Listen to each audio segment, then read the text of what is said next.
Hey there folks, Joey D'Angelo's here with another episode of Silent Film Saturday. This is episode number 77, and continuing with Lon Chaney December, I will now discuss his 1928 film Laugh Clown Laugh, which also stars Loretta Young. Obviously, like last week, this is from the Lon Chaney collection from the TCM Archives, one of my favorite DVD sets. Also included is The Unknown, which I'll talk about next week. But with Laugh Clown Laugh, the story goes a little something like this. You have Lon Chaney playing a clown, shocker there, and he finds this little girl who eventually grows up to be Loretta Young. He raises her as his own, and he begins to develop feelings for her when she becomes more developed. I'll say it like that. But then she has another love interest in the form of Luigi, who has increasing bouts of laughter, whereas Chaney's character of Tito has increasing bouts of depression. That's a nice setup for a movie. It's simple, but the acting, all the actors and everything else just works rather well. The film was directed by Herbert Brennan, who did not have a very good relationship with Loretta Young on this film. Loretta Young was about 14 or 15, I want to say, maybe even 13, 14, around that age when they were filming this. And Chaney defended her a lot and kind of had some battles with Herbert Brennan on the film.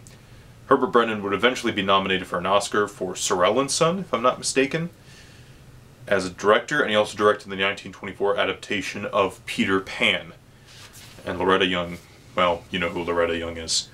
And she's really good in this movie. I want to start off by talking about her because, she's really, like I said, she's really young, but she's able to, I feel like she has an older presence about her. So that way, you're less creeped out by it. If she looked younger, like if she really did look more like 13, 14 years old, I would not buy into this movie as much, I don't think. Because essentially, this is a story about a much older man falling in love with someone who is essentially his daughter, really. And it gets progressively worse because throughout the film, Chaney's makeup, he ages himself to the point where he does look much older than he does at the beginning of the film. So it's considering the creepiness of the story, like when you say the storyline, this older clown falls in with a young woman who is basically his adopted daughter, you'd probably be like, well, I'm not going to see that movie. That's really creepy. But they played more. It's more of a tragedy than it is a sick movie, if you will. And I prefer my clowns to be tragic, and that's probably why I like this movie so much. It's the idea of the tragic clown. At one point, when Chaney's seeing his doctor, who's also the doctor that our other love interest, Luigi, is seeing about his laughter, Chaney is seeing the doctor about his depression, and the doctor recommends he should see the clown Flick, who is really funny. And he says, but doctor, I am Flick the clown, which is very much like that great line in Watchmen, but doctor, I am Pagliacci. I don't know, I love stuff like that.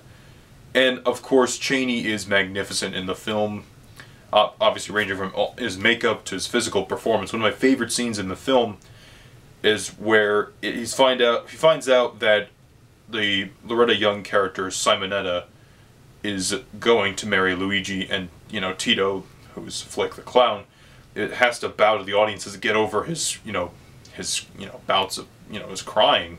So he walks out and he bows and he's so happy, exaggerated, so like over the top, and then he stops bowing, the curtain falls, and then he kind of collapses on his friend Simon, who's played by Bernard Siegel, who is also Joseph Bouquet in The Phantom of the Opera. Really weird relationship because they're best friends in this movie.